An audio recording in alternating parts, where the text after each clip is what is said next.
Joseph Carter straightened his tie and took a deep breath. The massive doors of the Galactic Council chamber loomed before him, ornate symbols from 37 different civilizations carved into the polished stone. After 8 months of negotiations, today would be the last time he walked through them as Earth's representative. "Are you certain about this course of action, Ambassador?" asked his aide, William Brown, voice barely above a whisper. Joseph nodded once, his face calm despite the gravity of what he was about to do. "The decision is made, Will. Our leaders back home are unanimous." The council chamber buzzed with the sounds of various species communicating. Some spoke through translators, others through specialized breathing apparatus. The chamber was designed as a perfect circle with raised platforms arranged in concentric rings. The most powerful species occupied the innermost circle, the Zithrani. Blue-skinned and tall, sat directly across from the human delegation. High Counselor Vexitar of the Zithrani looked down at the humans with 6 golden eyes that betrayed no emotion. His scaled skin shimmered under the artificial lights as he raised a 4-fingered hand. "The Council recognizes Earth's delegation," Vexitar announced, his translator converting his clicking language into English. "We understand you have a statement regarding the Protection Treaty." Joseph stepped forward to the central speaking platform. A slight hum indicated that the universal translators were active, ready to convert his words into the 23 different languages needed for all species. "Present, honorable representatives of the Galactic Council," Joseph began, his voice steady and clear. "For 8 months, humanity has participated in these negotiations in good faith. We came seeking friendship and alliance among the stars. We came with open hands and open minds." He paused, looking directly at Vexitar. "Yet at every turn the terms of this so-called protection treaty have changed. What began as an offer of mutual cooperation has transformed into a thinly veiled demand for Earth submission." Murmurs rippled through the chamber. The Tellurian representative, a 6-limbed being with iridescent fur, leaned forward with interest. The Satyri delegation, reptilian and ancient, exchanged knowing glances. "The current treaty would require Earth to dismantle 40% of our defense systems. It would grant Council inspectors unrestricted access to our research facilities. It would place limits on our colony expansion. And it would require Earth to supply raw materials at fixed rates that are, frankly, exploitative." Vexitar's upper eyes narrowed. "These terms are standard for new species joining the galactic community. Your civilization is young. You require guidance. With respect, High Counselor, humanity is capable of determining its own path." Joseph's voice remained even, professional. The latest revision of the treaty included a new clause requiring Earth to share all technological innovations with the Council for approval before implementation. This crosses a line we cannot accept. An older Zithrani counselor named Kraz leaned toward Vexitar and whispered something. The High Counselor dismissed the comment with a flick of his hand. "Your species has been spacefaring for less than 2 centuries, Vexitar said. "The Zithrani have guided galactic development for millennia. Your reluctance to accept our wisdom is concerning." Joseph smiled slightly. "Our brief history among the stars has taught us caution. We have reviewed the treaties imposed on the Centauri and the Varelians. We have studied what became of the Dax civilization after they accepted similar terms." The Satyri representative nodded almost imperceptibly. The Varelians, once a proud spacefaring race, now existed only as protected cultural enclaves on Zithrani-administered worlds. "Therefore," Joseph continued, "I am authorized to deliver humanity's final position. We respectfully withdraw from these negotiations, effective immediately. Earth will return to its solar system and maintain its sovereignty." The chamber erupted in chatter. Several species began talking at once, their translators creating a cacophony of overlapping voices. Vexitar slammed his ceremonial staff against the floor 3 times, restoring order. "This is highly irregular," the High Counselor said, his translator failing to mask the edge in his voice. "No species has rejected Council protection in over 500 cycles." Joseph stood his ground. "We came seeking peace as equals. You offered subjugation dressed as protection. Humanity respectfully declines your terms and withdraws from these proceedings. We will return to our solar system and ask only to be left alone. The Tellurian representative raised a limb. Perhaps we should reconsider some terms. The humans have valid concerns about— The terms are more than generous, Vextar interrupted. If Earth chooses isolation, they will find the galaxy a cold and unwelcoming place for unaligned worlds. Joseph gathered his documents. We are prepared for that possibility, High Counselor. As he turned to leave, an elderly Zithrani named Shesk approached him, moving slowly on her 3 legs. Her translator clicked softly as she spoke. Young species, she said, her ancient eyes blinking slowly. The path you choose is difficult. The HFY Council's memory is long. Joseph nodded respectfully. We understand the risks, Elder Shesk. But as one of your own philosophers once wrote, freedom with danger is preferable to safety within a cage. The elderly Zithrani's eyes widened slightly, in surprise at his knowledge of her culture. She inclined her head in what might have been respect before moving away. Outside the chamber, Joseph walked briskly toward the docking bay where Earth's diplomatic vessels waited. He tapped the secure communicator on his wrist. This is Ambassador Carter to Fleet Admiral Wells. Protocol Solitude is now in effect. Repeat. Protocol Solitude is now in effect. The voice of Fleet Admiral Samantha Wells responded immediately. Understood, Ambassador. The fleet is ready. Extraction in 15 minutes. William looked worried as they entered the private shuttle that would take them to Earth's diplomatic vessel. They won't let this go, sir. The Zithrani control 2/3 of known space. They'll see this as a challenge to their authority. Joseph watched through the viewport as Proxima Station grew smaller behind them. Probably. But our intelligence suggests they underestimate us. They see us as primitive, technologically inferior. That misconception might be our greatest advantage, William said. The shuttle docked with the EDS Horizon, Earth's primary diplomatic vessel. On the bridge, Captain Laura Wilson greeted them with a salute. Ambassador, all Earth personnel have been evacuated from Proxima Station. We're ready to depart on your order. Joseph nodded. Signal the fleet, we're going home. On the main view screen, 7 Earth vessels moved into formation. Without any formal communication to Proxima Station's traffic control, they activated their drives simultaneously. In a flash of blue light, the ships disappeared into faster-than-light travel.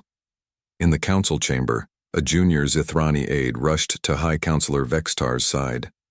The humans, they've left the station without clearance. Vextar dismissed the concern. Let them run home, they will soon discover that no world can stand alone. When their trade routes collapse and their colonies face pirate raids without council protection, they will return begging for terms. In the corner of the chamber, Elder Shesk of the Zithrani exchanged glances with the Tellurian representative. Both remembered other species who had defied the Zithrani in ages past. Few had survived the experience, yet something about these humans felt different. Aboard the EDS Horizon, Joseph Carter looked at the stars streaking past the view screen. The weight of humanity's future rested on what would happen next. Earth had spent years preparing for this moment, developing technologies in secret, building defenses and establishing hidden colonies. Now they would see if it was enough. Send word to all Earth outposts, he told Captain Wilson. The waiting is over. Phase 2 begins now. 3 months had passed since Earth's withdrawal from the Galactic Council. High Counselor Vextar stood before the emergency session of the Council. His blue skin darkened with anger. The Grand Chamber, usually filled with diplomatic chatter, now echoed with worried voices. This is the 4th supply convoy lost near human space, Vextar announced, his translator barely keeping the frustration from his voice. Trade routes that have been secure for centuries are now disrupted. Something must be done. A holographic display in the center of the chamber showed the affected trade routes. Red lines indicated disrupted paths, all of them near the Sol system. The Tellurian representative raised a furry limb. Has Earth claimed responsibility for these attacks?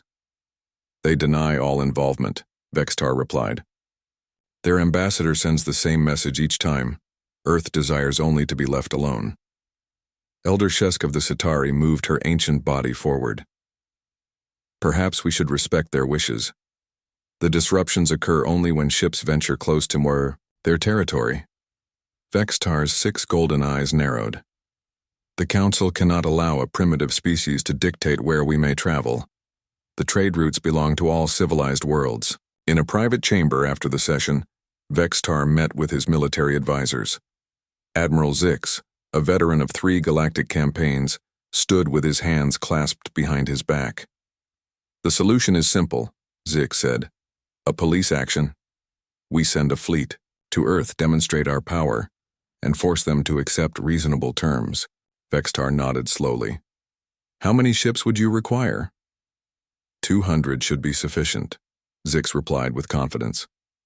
Earth has no significant space defense capabilities. Our intelligence suggests their military technology is at least a century behind ours. Make it so, Vextar ordered. The Council has been patient long enough. Meanwhile, on Earth, in the underground command center beneath the Rocky Mountains, Captain Daniel Frost received the first alerts of the incoming Zithrani fleet. The massive detection room hummed with activity as officers monitored screens showing approach vectors. They've just passed the Kuiper Belt, a young lieutenant reported. 200 vessels, heavily armed. Daniel nodded calmly. Right on schedule. Alert Admiral Wells. Activate the Jupiter defense grid. In another section of the facility, scientists Linda Peterson and Greg Howard worked frantically to finalize their preparations.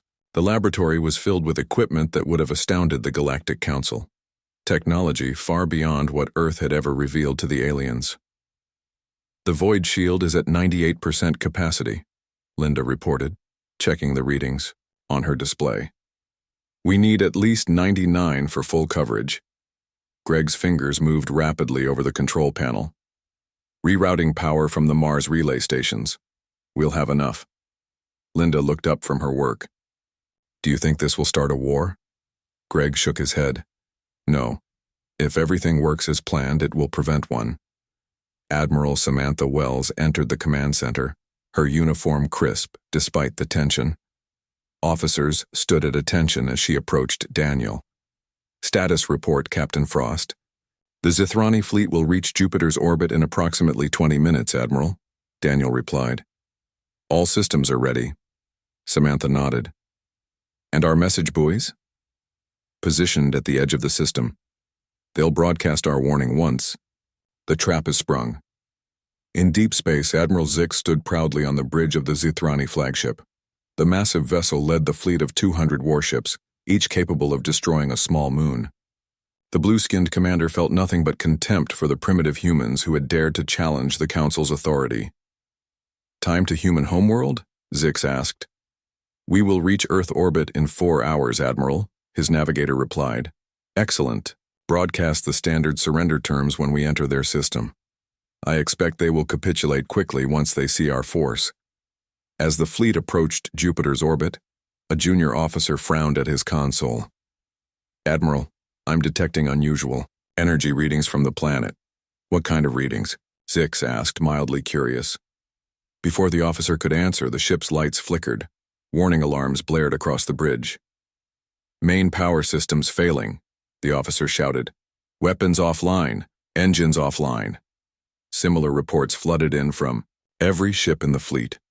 200 Zithrani warships, suddenly powerless, drifted helplessly in space. Admiral Zix stared in disbelief at the dead controls. What is happening? On Earth, the command center erupted in controlled celebration. The main screen showed 200 Zithrani vessels floating harmlessly in space, caught in the invisible web of the void shield. It worked, Linda breathed, watching from her laboratory. The energy dampening field is holding. Greg smiled. 8 years of secret development, worth every minute. A communication officer turned to Admiral Wells. The Zithrani fleet is hailing us, Admiral. They're demanding to know what we've done to their ships. Open a channel, Samantha ordered. On the screen, Admiral Zix appeared, his golden eyes blazing with anger. What is the meaning of this treachery? Release our vessels immediately. Admiral Wells stood tall. This is not treachery, Admiral Zix. This is self-defense. You entered our space with a hostile fleet. We responded accordingly. This technology is impossible, Zix sputtered. Your species does not possess such capabilities. Clearly, your intelligence is flawed, Samantha replied calmly. Earth has been developing defensive technologies for decades. We simply saw no reason to share this information with the Council. In the Galactic Council chamber, Vextar received the news with growing horror. The other representatives watched as the proud Zithrani leader struggled to comprehend the situation. 200 ships? The Tellurian representative asked, all six eyes wide with shock. And the humans disabled them all without destroying a single vessel? Vextar could only nod. Elder Shesk of the Citari made a sound that might have been laughter. It appears the young species has teeth after all. Back on Earth, Joseph Carter sat in his office reading reports of the successful defense operation. A knock at his door announced the arrival of William Brown. Earth's message has been delivered to all Council worlds, William reported. A simple transmission. We asked to be left alone. Joseph nodded, setting down his tablet. And the Zithrani fleet? Still powerless. The Void Shield will hold them for as long as needed. Good. Begin Phase 3. Contact our allies among the Tellurians and Citari. It's time they knew the full extent of our capabilities. William hesitated. The Council will not take this humiliation lightly. They'll try again. With more ships, different tactics. Joseph walked to the window, looking up at the night sky. They won't succeed. For centuries, humanity dreamed of meeting aliens. We prepared for the worst while hoping for the best. The Council saw our diplomacy as weakness, our caution as fear. He turned back to William. Their mistake was assuming we negotiated because we had to. We negotiated because we wanted to. That choice is now gone. Across the galaxy, news of the Zithrani defeat spread rapidly. Species that had long suffered under Council dominance began to whisper about the humans, about Earth, about a small planet that had stood against the mighty Zithrani and won. The balance of power in the galaxy had shifted, and it would never be the same again. Dr. Olivia Martinez watched her team work in the vast underground laboratory beneath the Martian surface. 50 scientists moved purposefully among equipment that hummed with power. Large, transparent tubes contained swirling particles that glowed with blue energy. This was the heart of humanity's technological revolution, hidden from alien eyes for over a decade. Status report on the phase shift drives? Olivia asked her deputy. The prototypes are exceeding expectations, he replied, handing her a tablet. Energy efficiency is 30% better than projected. We could outfit the entire deep space fleet within 2 months. Olivia nodded with satisfaction. Just 5 years ago, these technologies had been theoretical. Now they were reality. And none of it had been shared with the Galactic Council during the peace talks. On the Tellurian homeworld, in a private meeting chamber decorated with ancient tapestries, Earth's ambassador Richard Coleman sat across from the Tellurian High Minister. The six-limbed alien's fur rippled with color changes that indicated deep interest. Your demonstration against the Zithrani was impressive, the High Minister said through a translator. Richard smiled politely. It wasn't a demonstration. It was a defensive measure. Of course, the Tellurian's fur shifted to a pattern that suggested amusement. But it has created quite an effect throughout the Council worlds. Many are questioning Zithrani leadership for the first time in centuries. Earth has no interest in galactic politics, Richard said. We only wish to ensure our sovereignty. The High Minister leaned forward. Come now, Ambassador. We both know isolation is impossible in this galaxy. The question is, what kind of relationship would Earth prefer with the rest of us? Richard I placed a small device on the table. It projected a hologram showing a treaty document. Earth proposes a direct alliance with the Tellurian Federation. No Zithrani oversight, no Council interference. Just our two species, trading technology and ensuring mutual security. The High Minister's fur turned a deep purple color of surprise. This would violate centuries of Council protocols. Yes, Richard agreed. It would. Across the galaxy, similar conversations happened in secret. Earth representatives approached selected species, those who had shown empathy during the peace talks. those with reasons to resent Zithrani dominance, those whose technological innovations had been appropriated by the Council. In a dimly lit bar on a distant space station, Marcus Boyd sipped a blue drink while listening carefully to the Zithrani military officers at the next table. Marcus looked like an ordinary human trader, but he was one of Earth's top intelligence operatives. His translator implant caught every word the aliens spoke. How could they disable 200 ships simultaneously? One officer asked, his voice low. The humans must have been developing this technology for decades, another replied.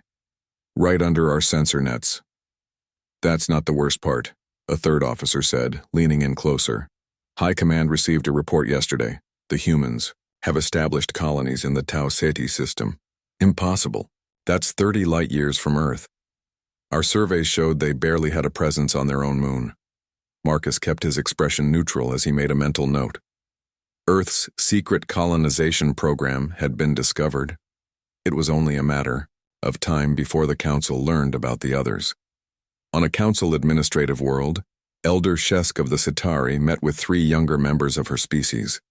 The ancient alien moved slowly on her 3 legs, but her mind remained sharp. The humans approached us with an offer, Shesk told them. They have technology that could free our outer colonies from Zithrani control. Can we trust them? Asked one of the younger Citari. I believe we can, Shesk replied. Unlike the Zithrani, they do not seek to rule. They seek allies. The Council has kept peace for thousands of years, another objected. Shesk made a gesture that indicated skepticism in Citari culture. Is it peace when one species dominates all others? The humans call it something else. Subjugation. Back on Nate, Earth Fleet Admiral Samantha Wells reviewed the latest intelligence reports in her secure office. The walls displayed maps of known space, with Earth's secret assets marked in green. There were far more green markers than anyone in the Galactic Council had ever suspected. Joseph Carter entered, looking tired but satisfied. The Tellurians have agreed to our terms. The Citari are considering our offer. 3 more species have reached out through back channels. And the Zithrani? Samantha asked, still demanding we release their fleet, still refusing to acknowledge our sovereignty. Samantha nodded toward one of the star maps. They've discovered Tau Ceti. It's only a matter of time before they find the others. It doesn't matter now, Joseph said. The grid is in place. No hostile fleet can approach any human world without being disabled. In the heart of Zithrani space, the Council convened an emergency session. Representatives from 37 species gathered, but the mood was different than before. The Zithrani no longer commanded the same respect. Whispers passed between delegates. Glances were exchanged. The balance of power was shifting. High Counselor Vextar addressed the assembly, his voice strained. We have confirmed reports that Earth has been establishing unauthorized colonies throughout the sector. This is a direct violation of Council law. The Tellurian representative spoke up immediately. Earth is not bound by Council law. They withdrew from negotiations. They are a sovereign power. No species can exist outside Council authority, Vextar insisted, slamming his staff against the floor. The humans seem to be managing it quite well, Elder Shesk observed dryly. On Mars, Dr. Olivia Martinez led a delegation of scientists from 3 alien species through her laboratory. These were representatives from worlds that had signed secret agreements with Earth. Their eyes widened at the technology on display. This propulsion system is at least a century beyond what the Zithrani have, one alien scientist said, examining a drive core. And they never shared it with the Council, another noted. The Zithrani would have claimed it as their own, Olivia explained. Earth developed these technologies in secret because we had to. Now, we're willing to share them with true allies. In deep space, a human colony ship arrived at its destination, a habitable world 50 light-years from Earth. It was the 20th such colony established in the past decade, all unknown to the Galactic Council until now. Captain Frank Nelson watched as landing craft descended to the planet's surface. Begin settlement protocol, he ordered, and activate the defense grid. Engineers powered up a series of satellites that quickly positioned themselves around the planet. Soon, a protective energy field similar to the one that had trapped the Zithrani fleet shimmered briefly before becoming invisible. No matter where humans went, they took their defenses with them. No matter how far they traveled, they remained connected to Earth through quantum communications that the Council could neither detect nor intercept. Back in the Council chamber, a bold representative from a minor species asked the question that many were thinking. If the humans could hide this level of technology and expansion from us, what else might they be capable of? And what other species might be hiding their true capabilities? The question hung in the air, unanswered. The Galactic Council, stable for thousands of years, had been built on the assumption of Zithrani technological superiority. That assumption was now shattered, and as news spread throughout the galaxy, other species began to wonder if they too could chart their own course, free from Council oversight. The silent revolution had begun. 6 months after humanity's withdrawal from peace talks, the Galactic Council chamber no longer felt like the center of power it once was. Representatives from 37 species sat in their usual places, but the unity that had defined the Council for millennia was gone. Delegations had formed clear factions, with some seated closer to the Zithrani inner circle, while others distanced themselves. High Counselor Vextar called the emergency session to order, his staff striking the stone floor 3 times. The sound echoed in the tense silence. "The situation cannot continue," Vextar declared. "Earth's defiance threatens the very foundation of galactic stability. Their so-called defensive technology violates Council regulations on weapons development." The Tellurian representative's fur rippled with colors indicating disagreement. Regulations that Earth never agreed to follow. They withdrew from negotiations before accepting Council authority. No civilized species can exist outside the Council framework, Vextar insisted. It is unprecedented. Perhaps our framework needs revision, suggested Elder Shesk of the Citari, her ancient voice carrying surprising weight. If our system cannot accommodate new ideas, the flaw may lie in the system. Angry murmurs rose from the Zithrani delegation and their closest allies. Supportive clicks and whistles came from species that had suffered under Zithrani domination. A representative from the militant Draxus Confederation rose to speak. Its exoskeleton clicked as it moved to the center of the chamber. Word solve. Nothing. The humans must be taught their place. I propose a united military action with our combined fleets. Even their defensive technology cannot withstand our collective might. Delegates from 11 species indicated their support, but others, including the Tellurians and Citari, registered immediate objection.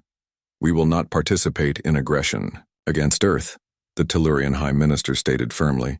In fact, we have signed a separate peace treaty with the humans. The chamber erupted in chaos. Separate treaties outside Council approval were forbidden by ancient protocol. Vextar struck his staff repeatedly, struggling to restore order. "This is sedition," he shouted. "The Council alone has authority to establish interspecies agreements." That authority was never granted by mutual consent, Elder Shesk pointed out. It was imposed by the Zithrani at the formation of the Council, when your technological advantage made resistance futile. On a secure military base beneath Jupiter's clouds, Vice Admiral Natalie Freeman watched the Council proceedings through a quantum communication link. Beside her, Intelligence Officer Marcus Boyd provided context for what they were seeing. 12 species now support military action against Earth, Marcus reported. 15 have either signed treaties with us or indicated neutrality. The remaining 10 are undecided. Natalie nodded, her expression serious. And our defense preparations. The Void Shield network now covers all human colonies. The Deep Space Fleet is at full readiness. Let's hope we don't need them, Natalie said. Continue monitoring the situation. In another section of the base, scientist Alan Rodriguez led a demonstration for military officials. The large chamber contained what appeared to be a small spacecraft engine, glowing with soft blue light. The phase shift drive represents a complete revolution in propulsion technology, Alan explained. It doesn't push against space like conventional engines. Instead, it partially shifts the vessel into an adjacent dimension where light speed limitations don't apply. A general looked skeptical. And this is what we've been keeping from the Council? One of many things, Alan replied. This drive would allow travel between Earth and Alpha Centauri in under 3 hours. The Zithrani fastest ships would take nearly a week to make the same journey. The general whistled. No wonder they're panicking. Back in the council chamber, the debate had turned hostile.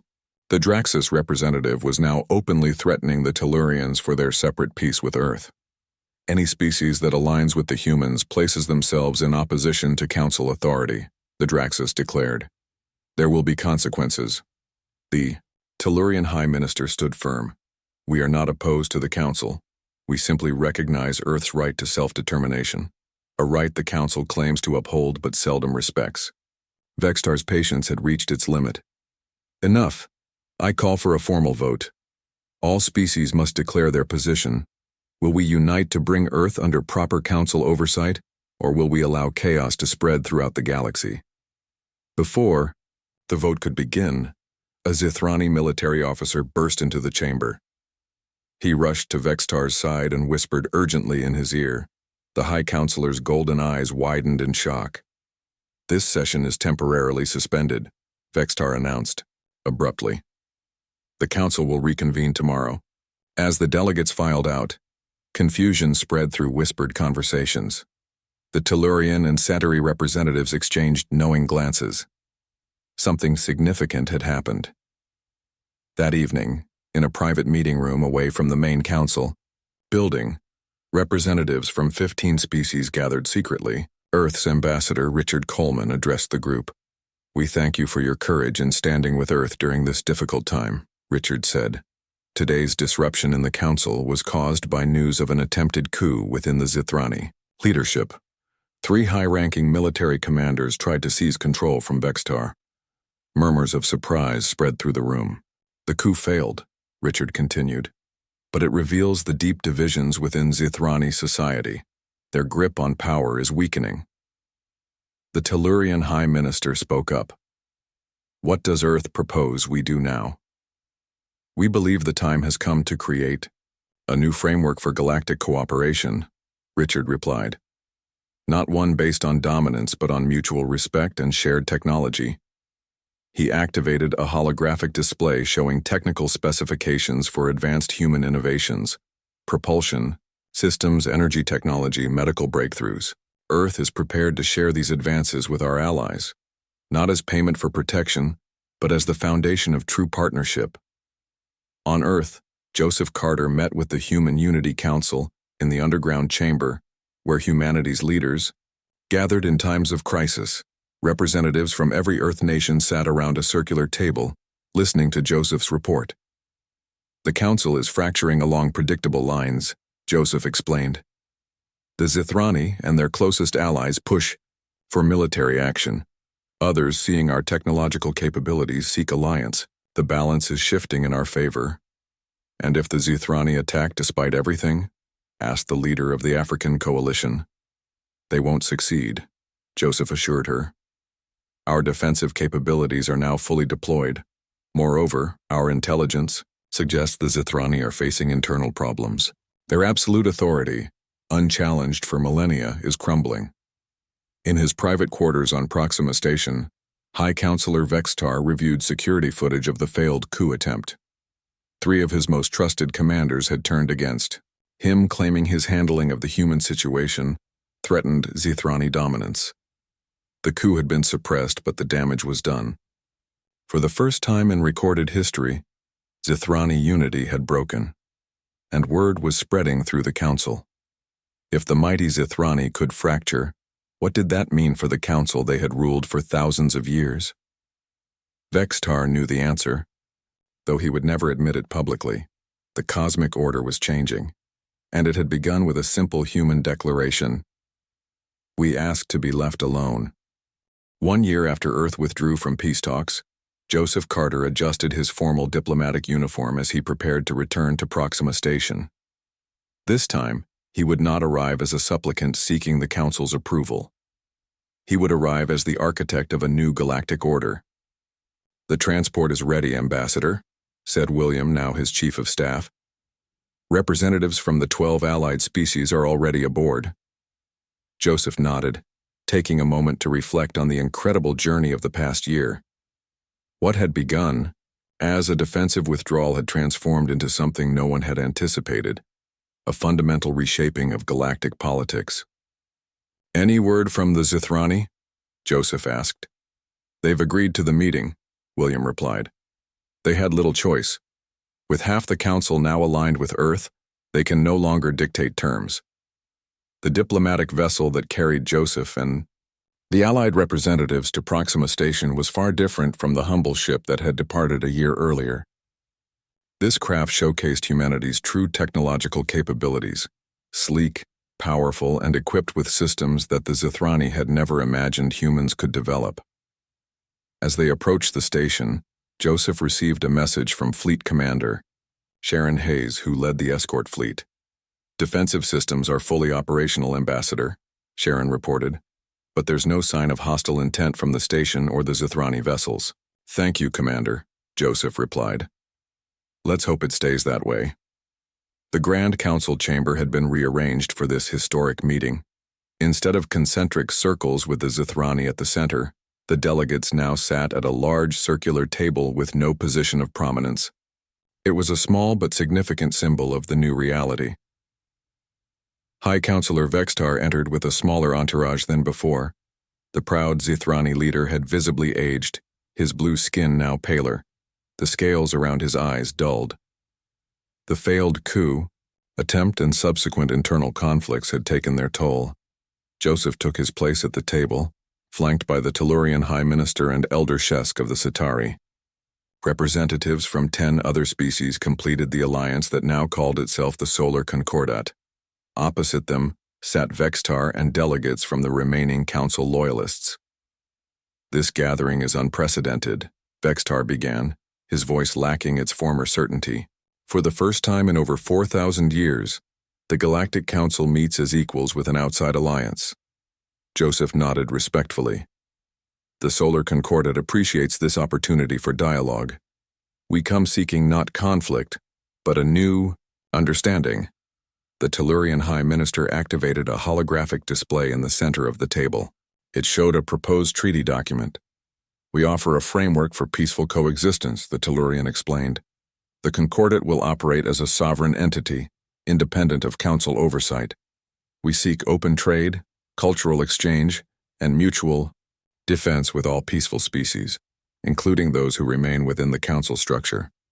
Vextar's 6 golden eyes narrowed. "This proposal effectively divides the galaxy into 2 competing power blocks." "Not competing," Joseph clarified, "coexisting. The Concordat has no interest in imposing our will on others. We simply insist on the right of all species to choose their own path." A Zithrani economic advisor leaned toward Vextar, speaking urgently. "High Counselor, our trading systems are already destabilized. 6 major shipping consortiums have relocated to Concordat space. We cannot sustain further economic isolation." The reality was harsh but undeniable. The Zithrani economy, built on controlling trade routes and technology transfer, was collapsing. Without the resources of the species that had joined the Concordat, their 1,000-year dominance was unsustainable. After hours of negotiation, Vextar finally conceded the inevitable. "The Council will recognize the Solar Concordat as a sovereign entity. We will establish diplomatic relations and reopen trade routes." The treaty was signed with little ceremony but enormous significance. For the first time in millennia, the Izanidide Zithrani-led council had been forced to acknowledge an equal power in the galaxy. As the delegates dispersed, Elder Shesk of the Centauri approached Joseph. "In my 300 years, I never expected to see this day. The Zithrani brought to the negotiating table as equals." Joseph smiled. "It was long overdue, Elder Shesk." "What happens now?" the ancient alien asked. "Now the real work begins," Joseph replied. "Building a galactic community based on mutual respect rather than domination." Back on Earth, scientists from 17 different species worked side by side, in the formerly secret laboratories beneath the Martian surface. Technology that had been developed in isolation was now being shared, improved upon, and implemented across multiple worlds. Dr. Olivia Martinez supervised a team developing medical technologies that could be adapted for various alien physiologies. What had once been human innovations were becoming galactic standards. The Centauri adaptation is working perfectly, reported an assistant. Their medical team estimates it will extend their average lifespan by 20%. Olivia nodded with satisfaction. Send the updated protocols to all concordant worlds. This breakthrough should be available to everyone. In orbit around Jupiter, Fleet Commander Sharon Hayes welcomed a delegation of military officers from allied species. They had come to observe joint training exercises and discuss defense protocols. The Void Shield technology has been installed on all major concordant worlds, Sharon explained. We've also developed portable units for colony ships and outposts. A Tellurian commander asked the question that many still wondered about. You could have used this technology offensively. Why didn't you? Because conquest wasn't our goal, Sharon replied simply. Security was. And true security comes from having strong allies, not subjugated worlds. Later that evening, on Proxima Station, Joseph found himself face-to-face with Vextar in a private meeting room. For the first time, they met without aides or translators, just two leaders from vastly different worlds. Vextar's voice was quieter than Joseph had ever heard it. There is something I must know. When you disabled our fleet, when you revealed your true capabilities, you could have destroyed us, conquered us. Why didn't you? Joseph considered the question carefully.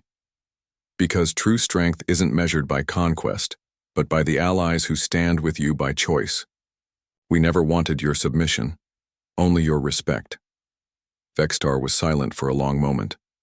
For thousands of years, the Zithrani believed technological superiority gave us the right to lead the galaxy. We saw other species as lesser beings needing our guidance. A common mistake, Joseph said, confusing advancement with wisdom. The Council will never be the same, Vextar acknowledged. But perhaps that is not entirely a bad thing. As Joseph returned to Earth aboard the diplomatic vessel, he looked out at the stars streaking past. In just 1 year, humanity had transformed, from an isolated species seeking to be left alone to the cornerstone of a new galactic alliance. They had done it not through conquest or domination, but by standing firm in their principles and extending a hand to others who shared their vision. The galaxy was entering a new era, one where many voices would be heard, many paths would be followed, and many stars would be reached together. The Galactic Council had learned its lesson. Humanity had withdrawn from peace talks, and the Council would forever regret its arrogance.